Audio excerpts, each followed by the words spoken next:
Good morning out there, in there, out there, from in here, out here. Welcome to the Sentimentalist. Hi, Mark. This is Vivian. This is coffee. Wow, that's really hot. And Vivian has become quite a prima donna, now that she's in showbiz. And so we want her here, but we find out we need to do that. She used to just think, well, no, I want to be on camera. But now, you have to be, oh, well, very off-puttish unless you get your treats. Can you get down? Thank you. That's very nice. Well, not pushy. Good heavens. Come on, be mannerly for the folk. They're so nice to us. Oh, good heaven, you can eat my hand. I'm going to slurp. Vivi's nose. Okay. Now, will you stay for, 5 minutes? Can you stay for 5 minutes? Huh? Down. That's down. Oh, no. That was really a quickie. Down. Stay. Aren't you good? Aren't you a good girl now? Wasn't that something? Huh? Feel like I'm on Ed Sullivan. Oh, boy. I tell you, what a time last night. It was really wonderful to have Carey, beautiful people, have a launch for this book. And it was so marvelous that the two, they're very important poets, Rosemerry Wondrous and James Cruz, both poets who do their own poetry, and it's also beautifully for causes and for other people, and for both do work in mindfulness, meditation, comforting. Rosemerry is now the poet laureate of Endeavor, which is the grief organization in D.C. It's national, located in D.C. And James does all this work with kindness. Wow, I couldn't have two people what they care about means so much. And we had, fun. And I'm going to read a poem I didn't read last night, first poem out of the new book. And you know what? All our books are pink.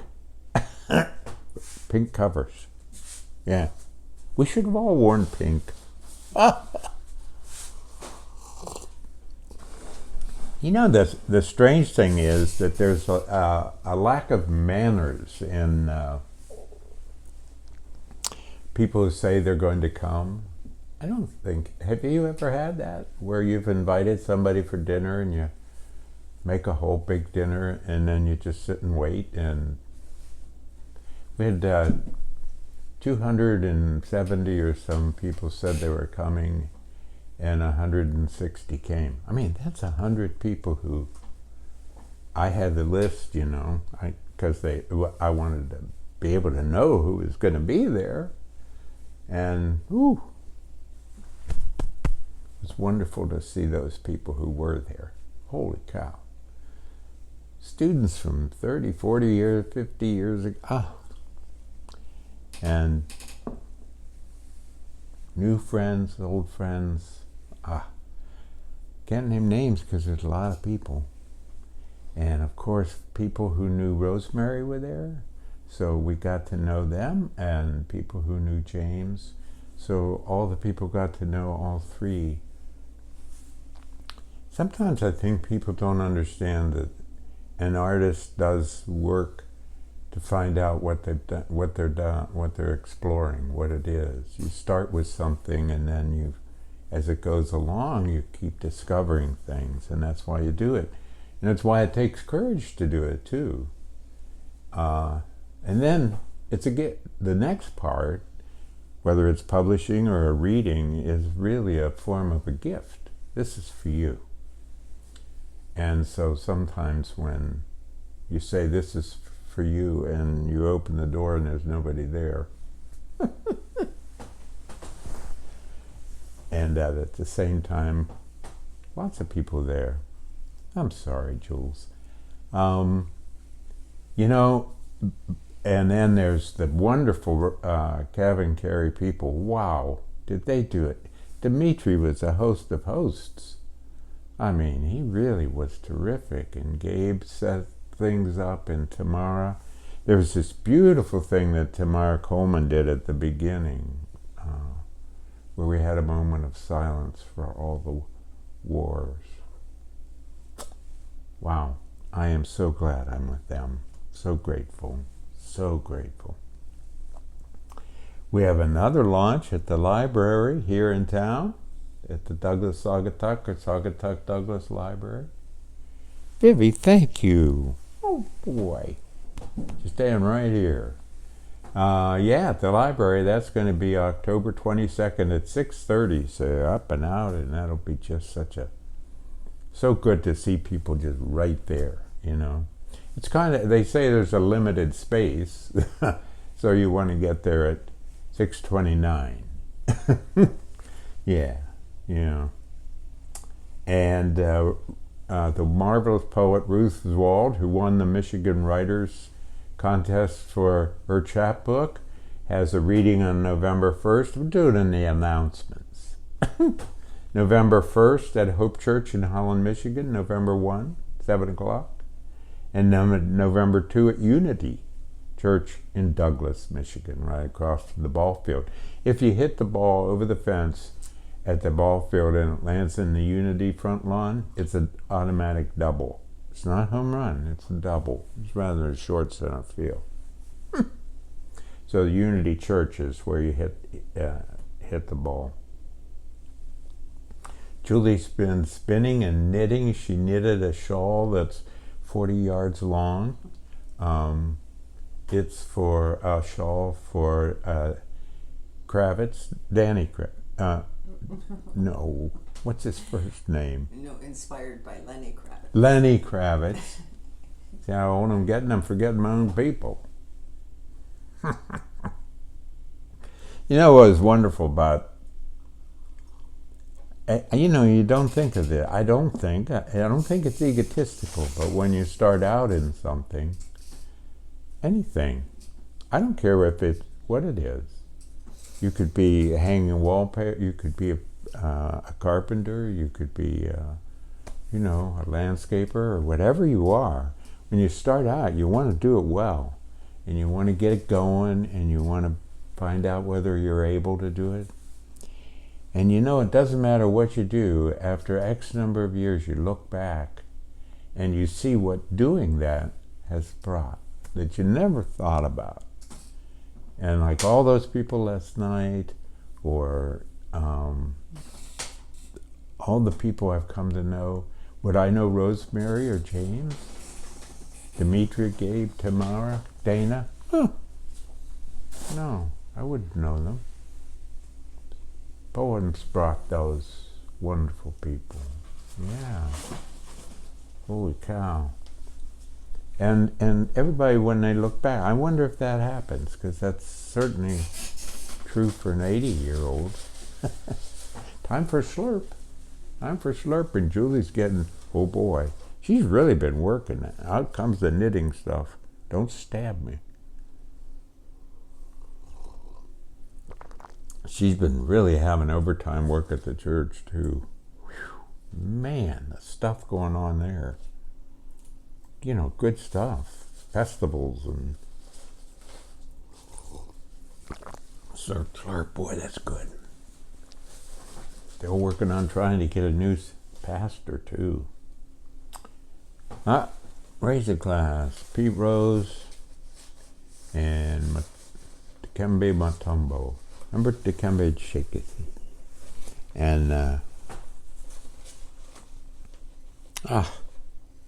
yeah. The, what was I gonna, there was something, I think, I'll be a little political. I think Pete Rose should be in the Hall of Fame. baseball. It's about baseball. And he made a terrible habit come true with his gambling. But he never gambled against his team, which isn't an excuse, but he didn't do that. And I think the Hall of Fame is for what you did in baseball. You know, I wouldn't be in the Hall of Fame if they had, you know, how many times did you have an argument with your wife, Julie? You're not in the Hall of Fame. Or how many times did I yell at Bibi and I shouldn't have, huh? Yeah, because I have a temper. Here's something that boy, Florida, the hurricane, my sister's place, devastated, hauling mud out of it. She lives in Longboat Key, off season, part of the time. She and her husband, John. And she and her daughter, Elizabeth, were there last night. But oh gosh, I'm wordless, right? And then there's all the stuff, you know, brings out the best in other people and that. But I don't want anybody to have the best brought out of them that way. No, I don't think so. Have you felt a change in ethic? I've been talking, but a lot of people just shake their head when I grew up. Morals and ethics were like with a person. You know, you just were with your dog. I mean, you just the way you behaved. You know, you didn't steal or burn the house down. But now it's just like watching that vice president debate. The whole ethical world, it's beyond us. It's inside our house, and I don't want it in here. You know, these big international, national issues. I don't want them in the house. I don't want them in here. I think that's wrong, actually. And it's changed. I remember my grandmother, I asked her, what 3 things in your lifetime have changed your life? And she said, there were 3. The airplane, penicillin would have saved her husband's life. That was 2. But the 3rd was radio, because it brought the outside in. And boy, sometimes she liked it, sometimes she didn't. Yeah.